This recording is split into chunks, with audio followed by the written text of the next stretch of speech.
Welcome to the channel physics में DG. आज हम लोग चर्चा करेंगे ग्रेविटेशनल पोटेंशियल और इलेक्ट्रिक फील्ड इंटेंसिटी का आपस में कैसे रिलेशन है। तो हॉलो और सॉलिड स्फीयर के बाहर, सरफेस पर और अंदर क्या होगा ग्रेविटेशनल पोटेंशियल, सेंटर पे क्या होगा, और हाँ, ग्रेविटेशनल पोटेंशियल एनर्जी क्या है, क्या होता है ज़ीरो लेवल ऑफ एनर्जी, कैसे कैलकुलेट करते हैं, क्या ये भी सिंगल मास की डिफाइंड है। आज इन्हीं सब बिंदुओं पर चर्चा करेंगे, तो वीडियो को शुरू से आखिरी तक देखिएगा और हाँ, सब्सक्राइब ज़रूर करिए। आइए सबसे पहले डिस्कस करते हैं कि ग्रेविटेशनल पोटेंशियल और ग्रेविटेशनल फील्ड इंटेंसिटी ये दोनों कैसे रिलेटेड हैं।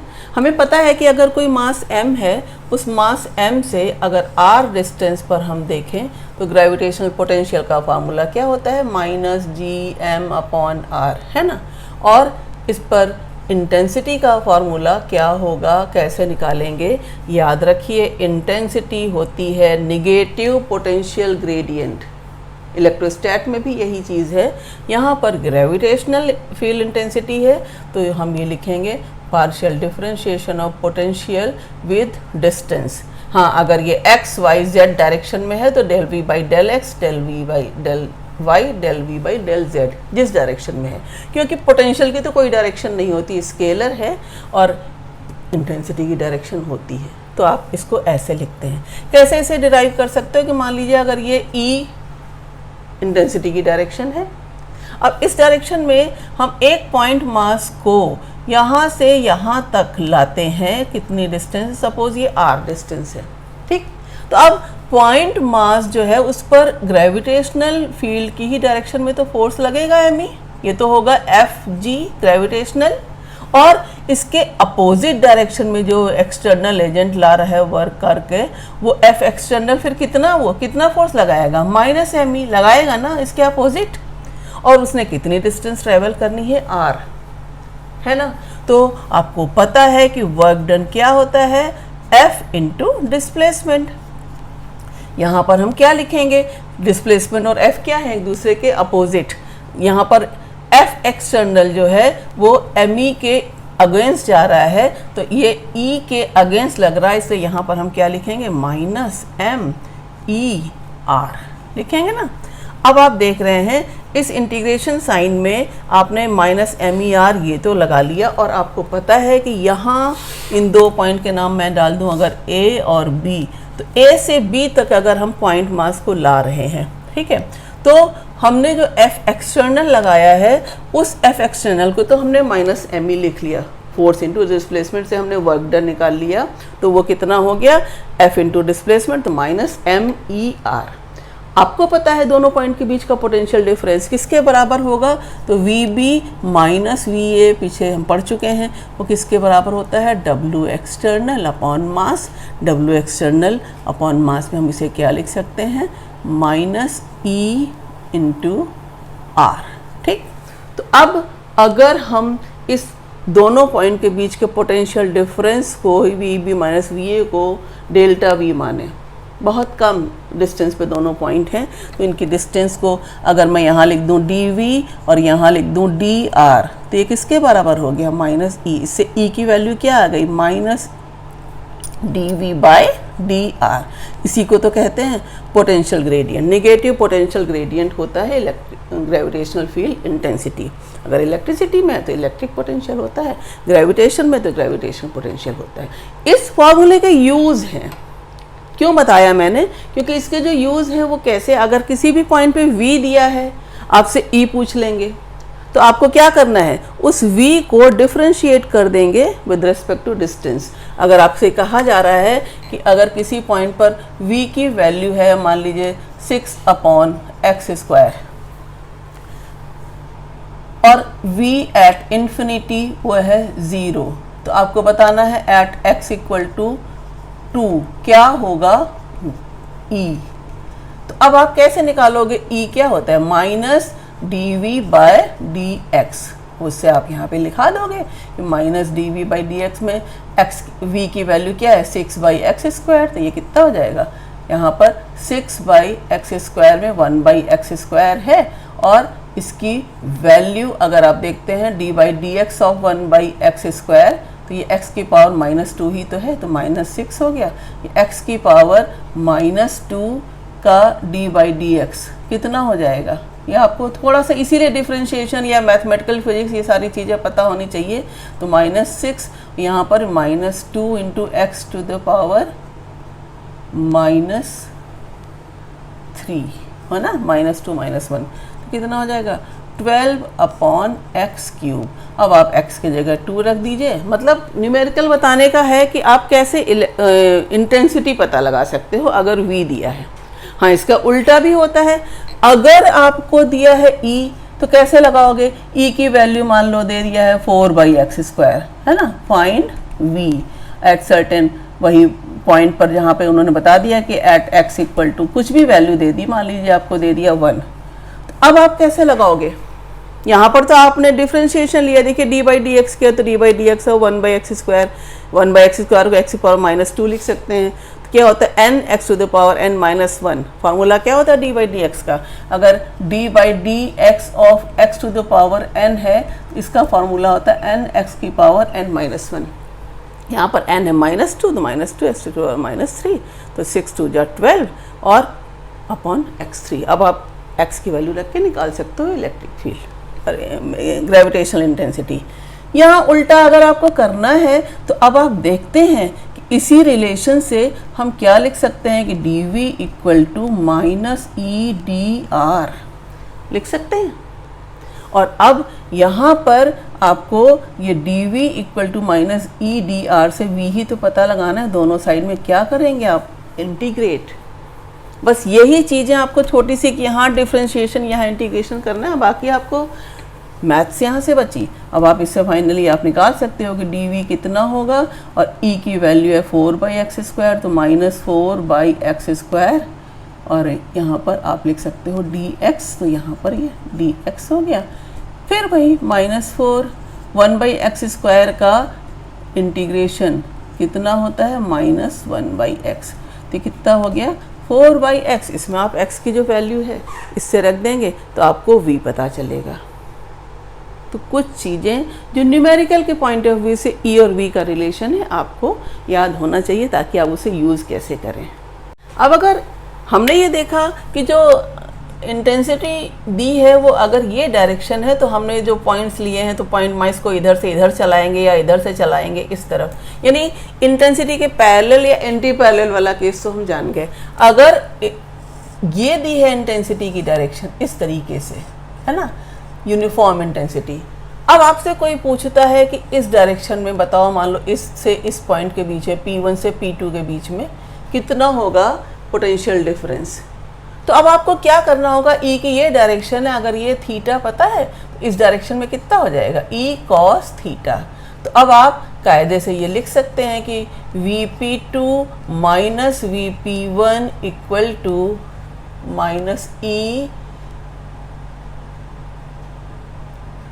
E cos थीटा, ये इक्वल टू क्या लिख सकते हैं, -Vp2 minus Vp1 upon dr। वो dv बाई dr जो रिलेशन है उसमें हम लोग E इक्वल टू लिखते हैं, तो यहाँ E इस डायरेक्शन में P1 P2 के बीच की डिस्टेंस अगर dr है तो हम ये E cos थीटा लिखेंगे, क्योंकि E का कंपोनेंट थीटा एंगल पर इस डायरेक्शन में कितना होगा, E cos थीटा। तो ऐसे न्यूमेरिकल लगा सकते हैं। हाँ, अगर अब बात करते हैं कि कोई एक स्फीयर है, वो हॉलो है और सॉलिड है, दो केसेस, तो उसके सेंटर पर, बाहर, सरफेस पर कितना होगा पोटेंशियल। हमने देखा कि अगर ये स्फीयर है, उस स्फीयर से हम ये हॉलो की बात कर रहे हैं अगर, तो हॉलो स्फीयर से सेंटर से बाहर एक पॉइंट P1, सरफेस पर एक पॉइंट P2 और अंदर एक पॉइंट P3 ले लें, तो क्या होगा अगर ये एट P1 की मैं बात करूं तो R है ग्रेटर देन R, अगर इस स्फीयर का मास m है और रेडियस r है। P2 पर क्या है, R इक्वल टू R, और P3 पर क्या है, R लेस देन R, है ना, इनसाइड। तो हम ये जो आउटसाइड द स्फीयर लिखेंगे यहाँ पर, तो v की वैल्यू सबको पता है यहाँ पे -gm/r एज पर फॉर्मूला। यहाँ पर क्या हो जाएगी, v की value -gm/R at the surface. यहाँ पर क्या होगी, क्या कहता है आपका दिमाग, क्या यहाँ पर v की वैल्यू -gm/r होगी, और नहीं तो क्यों? बस यही आपको जानना होता है। और इसको P3 को पता लगाने के लिए अगर हम यही फॉर्मूला यूज़ करें कि E = -dv/dr होता है, अगर इससे हम ये पता लगाएं कि जो dv = -edr लिख सकते हैं, और इस dv को हम क्या लिखें, v at P3 v at P2। देखिए फाइनल पोटेंशियल सरफेस पर और इनसाइड वाले पोटेंशियल के बीच में हम ऐसे लिख सकते हैं, और ये इक्वल टू यहाँ पर -edr है। तो इस edr को हम कैसे लिखेंगे, यहाँ पर जो हमारे पास e का वेरिएशन है उसको लिख सकते हैं हम -gm/r/dr, है ना, इंटीग्रेशन दोनों साइन में। अब यहाँ पर हमारे पास जो रिलेशन आया उससे Vp3 - Vp2 इक्वल टू, जो भी ये रिलेशन आ रहा है -edr, उसको वैल्यू ना भी लिखो, अगर आप सीधे ये देखो तो अंदर e की वैल्यू e इनसाइड क्या होती है, 0। e0 इसका मतलब ये 0, इस 0 का मतलब हो गया कि Vp3 = Vp2। हमने पढ़ा है पीछे कि हॉलो स्फीयर के अंदर किसी भी पॉइंट पर, चाहे वो सेंटर पर हो चाहे और कहीं हो, ग्रेविटेशनल फील्ड इंटेंसिटी 0 होती है। पूरा डिटेल पिछले वीडियो में मैंने, जो पोटेंशियल का वीडियो, उसमें बताया है। तो इसलिए जो इनसाइड पोटेंशियल होगा उतना ही होगा जितना कि सरफेस पर है ना। देखिए ये P2 कहाँ है, सरफेस पर, P3 कहाँ है, इनसाइड। तो इस रिलेशन से ये आया, ठीक।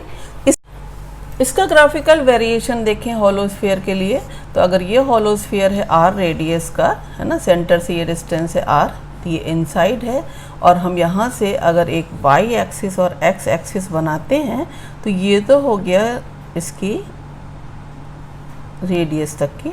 तो ग्राफ हमें क्या मिलेगा कि ये जो सेंटर से सरफेस तक क्या मिलता है, पोटेंशियल कांस्टेंट, और उसके बाद क्या होता है, वेरिएशन होता है inversely proportional to r। Outside कैसा, v inversely proportional to r। तो ये ग्राफ मिलेगा ऐसे, इनसाइड सेंटर से सरफेस तक, और उसके बाद ये वेरिएशन, है ना, ये हो गया v inversely proportional to r। जैसे जैसे r बढ़ेगा v क्या होगा, घटता जाएगा। तो ये ग्राफ हो गया हॉलो स्फीयर के लिए। अब बात करते हैं सॉलिड स्फीयर के लिए।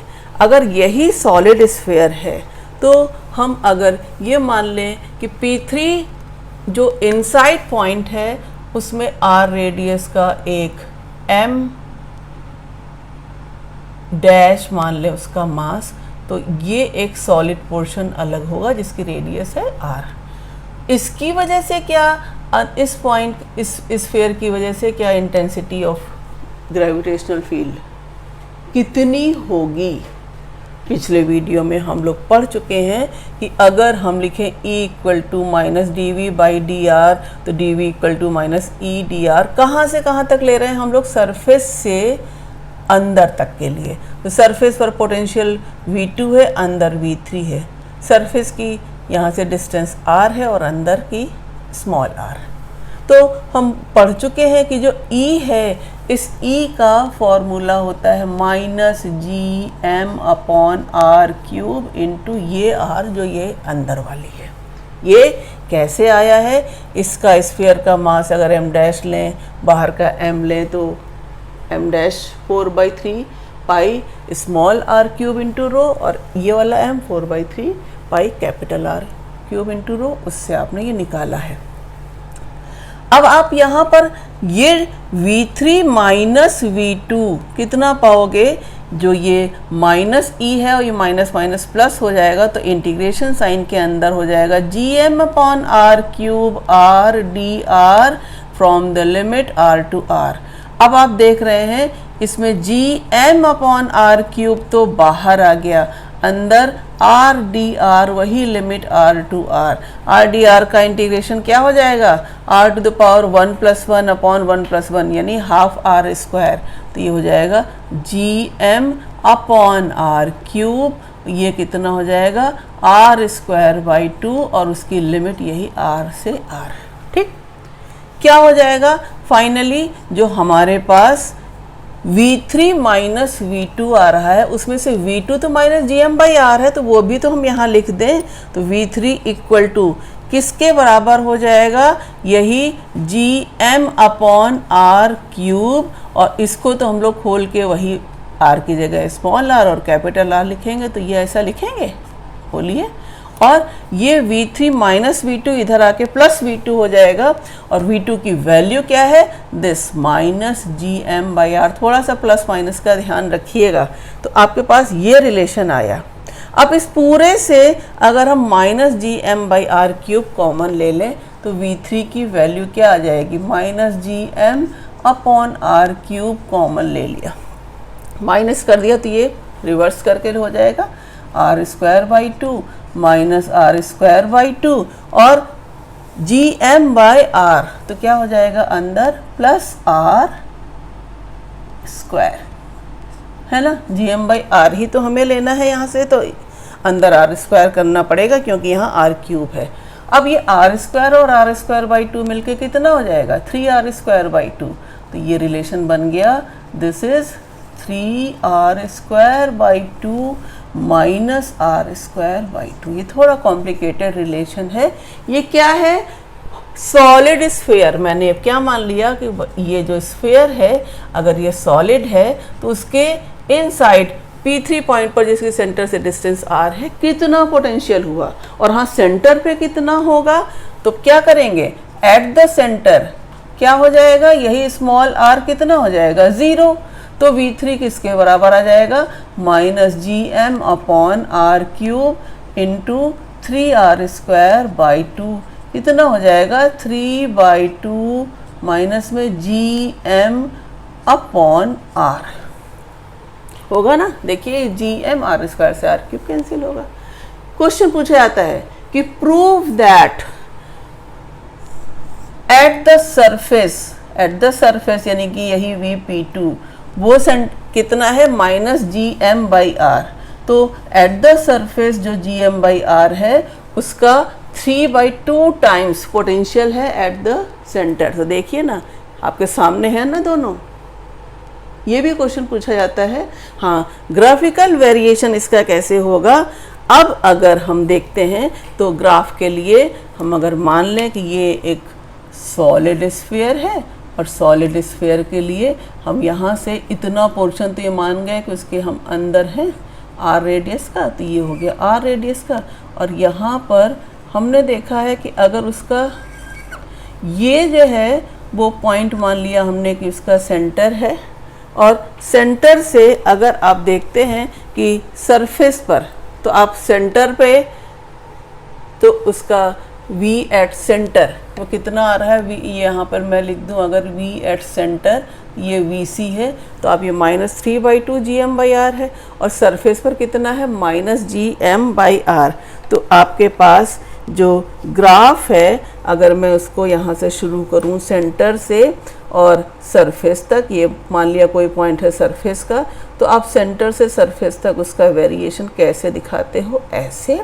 और बाद में ये तो इनसाइड है, मतलब रेडियस r है, तो बाद में उसका वेरिएशन कैसे होता है, ये अगर आप ये देखते हो तो ये v inversely proportional to r है। और अगर ये सरफेस का पॉइंट है तो आप सेंटर से सरफेस तक का जो ये वेरिएशन है वो आप इस तरीके से शो करते हैं। तो ये हो गया सॉलिड स्फीयर के और होलो स्फीयर के अंदर बाहर सरफेस पर क्या होती है पोटेंशियल की वैल्यू।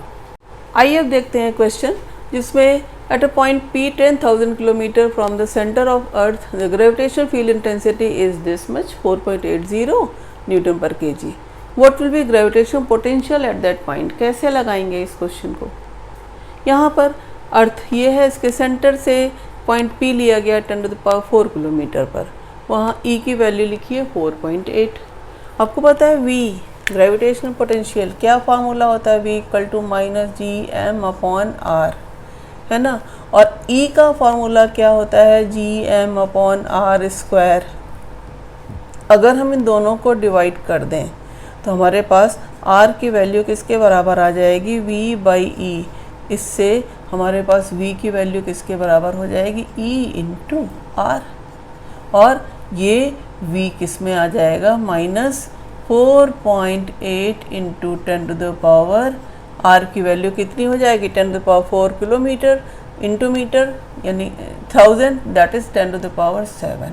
तो इतना, और कितनी यूनिट हो जाएगी, J/kg। इस तरीके से इसी पॉइंट P पर हमारे पास V की वैल्यू कितनी आ जाएगी, -4.8 × 10⁷ J/kg। तो आज हमने देखा ग्रेविटेशनल फील्ड इंटेंसिटी और ग्रेविटेशनल पोटेंशियल आपस में कैसे रिलेटेड है, कैसे न्यूमेरिकल सॉल्व करेंगे। नेक्स्ट वीडियो में हम लोग डिस्कस करेंगे gravitational potential energy. Thank you.